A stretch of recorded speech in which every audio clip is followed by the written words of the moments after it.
നമസ്കാരം. American president Donald ട്രംപിന്റെ തീരുവ ഭീഷണി തുടരുന്നതിനിടെ ജപ്പാനുമായുള്ള ബന്ധം കൂടുതൽ ശക്തിപ്പെടുത്താനുള്ള നീക്കം നടത്തുകയാണ് ഇന്ത്യ. ഇതിന്റെ ഭാഗമായി പ്രധാനമന്ത്രി നരേന്ദ്രമോദി ഈ മാസം അവസാനം ജപ്പാൻ സന്ദർശനം നടത്തും.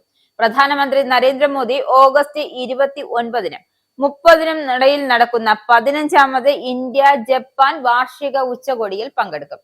ജാപ്പനീസ് പ്രധാനമന്ത്രി ഷിഗരു ഇഷിബയുടെ ക്ഷണം സ്വീകരിച്ചാണ് മോദിയുടെ സന്ദർശനം.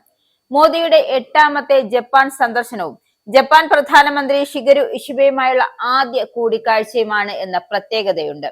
ജപ്പാനിൽ നിന്നും ചൈനയിലെ ടിയാൻജിനിൽ നടക്കുന്ന ഷാങ്ഹായ് സഹകരണ സംഘടന ഉച്ചകോടിയിൽ പങ്കെടുക്കാൻ പ്രധാനമന്ത്രി മോദി ചൈനയിലേക്ക് പോകും.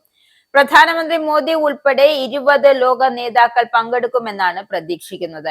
2 ദിവസത്തെ സന്ദർശനത്തിനായി ജപ്പാനിലായിരിക്കുമെന്നും വിദേശകാര്യ മന്ത്രാലയം അറിയിക്കുന്നുണ്ട്. പ്രതിരോധം, സുരക്ഷ, വ്യാപാരം, സമ്പദ് വ്യവസ്ഥ, സാങ്കേതിക വിദ്യ, നവീകരണം, വിനിമയം എന്നിവ ഉൾപ്പെടെ ഇന്ത്യയും ജപ്പാനും തമ്മിലുള്ള പങ്കാളിത്തം മോദിയും ഇഷിബയും ചർച്ച ചെയ്യും. ഇരു രാജ്യങ്ങളും തമ്മിലുള്ള ദീർഘകാല സൗഹൃദം ശക്തമാക്കുന്നതിനായി പ്രാദേശികവും ആഗോള പ്രാധാന്യമുള്ള വിഷയങ്ങൾ ചർച്ച ചെയ്യും.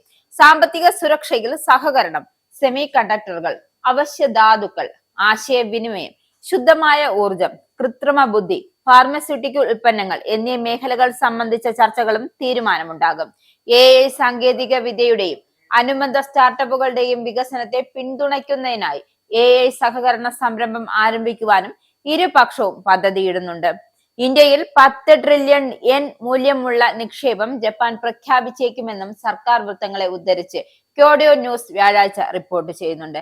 ജാപ്പനീസ് പ്രധാനമന്ത്രി ഷിഗരു ഇഷിബയും പ്രധാനമന്ത്രി നരേന്ദ്രമോദിയും തമ്മിലുള്ള ചർച്ചകൾക്ക് ശേഷമുള്ള സംയുക്ത പ്രസ്താവനയിൽ ഇക്കാര്യത്തിൽ പ്രഖ്യാപനം അല്ലെങ്കിൽ വിവരങ്ങൾ പങ്കുവച്ചേക്കുമെന്നാണ് സർക്കാർ വൃത്തങ്ങൾ വ്യക്തമാക്കുന്നത്.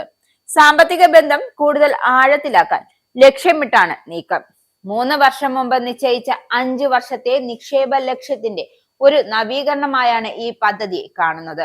2022 മാർച്ചിൽ അന്നത്തെ ജാപ്പനീസ് പ്രധാനമന്ത്രി ഫ്യൂമിയോ കിഷിദയുടെ ഇന്ത്യ സന്ദർശന വേളയിൽ 5 വർഷത്തിനുള്ളിൽ പൊതു സ്വകാര്യ നിക്ഷേപത്തിലടക്കം 5 ട്രില്യൺ yen നിക്ഷേപം ലക്ഷ്യമിട്ടിരുന്നു. 2017 മുതൽ ഇന്ത്യൻ SCOയിൽ അംഗമാണ്. 2022-23 കാലയളവിൽ കൗൺസിൽ ഓഫ് ഹെഡ് ഓഫ് റേറ്റ്സിന്റെ അധ്യക്ഷ സ്ഥാനം വഹിച്ചു.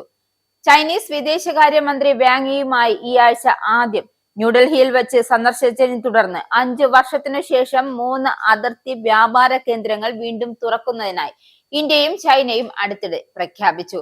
COVID-19 വ്യാപനം തടയുന്നതിനായി ഹിമാചൽ പ്രദേശിലെ ഷിപ്കി ലാസ് പാസ്, ഉത്തരാഖണ്ഡിലെ ലിബു ഹേസ് പാസ്, സിക്കിമിലെ നാദുല്ല പാസ് എന്നിവ 2020 അടച്ചിരുന്നു. അതിർത്തിയിലെ ഏറ്റുമുട്ടലുകളും നീണ്ട സൈനിക സംഘർഷവും കാരണം ഇവ വീണ്ടും തുറക്കുന്നത് കൂടുതൽ വൈകി. വ്യാപാരികൾ പുനരാരംഭിക്കണമെന്നും ആവശ്യപ്പെട്ടു. US പ്രസിഡന്റ് ഡൊണാൾഡ് ട്രംപ് ഇന്ത്യക്ക് മേൽ ചുമത്തിയ തീരുവകളിൽ ചൈനയും ഇന്ത്യക്കൊപ്പം നിന്നു. ട്രംപിനെ ഒരു ഭീഷണിയാണെന്ന് വിശേഷിപ്പിച്ച ഇന്ത്യയിലെ ചൈനീസ് അംബാസിഡർ സ്വതന്ത്ര വ്യാപാരത്തിലെ നിന്നും അമേരിക്ക വളരെ കാലമായി നേട്ടമുണ്ടാക്കിയിരുന്നു. എന്നാൽ ഇപ്പോൾ താരിഫുകളെ വിലപേശൽ ചിപ്പുകളായി ഉപയോഗിക്കുകയാണെന്നും അവർ വ്യക്തമാക്കിയിട്ടുണ്ട്. ഇസ്രായേലിന്റെ 5 സൈനിക താവളങ്ങളിൽ കനത്ത നാശനഷ്ടം. മോദി വെളിപ്പെടുത്തുന്ന ഇന്ത്യയുടെ വികസനത്തിന്റെ മയക്കുമരുന്ന് വിൽപ്പനയ്ക്കെതിരെ ശക്തമായ നടപടിയെടുത്ത് ഷാർജ പോലീസ്. അമേരിക്കയിലെ സാധാരണ മനുഷ്യരോട് കൂടിയാണ് കോൺഗ്രസിനുള്ളിൽ പങ്കുവയ്ക്കാൻ ഓപ്പറേഷൻ സിന്ദൂറിൽ ഉപയോഗിച്ച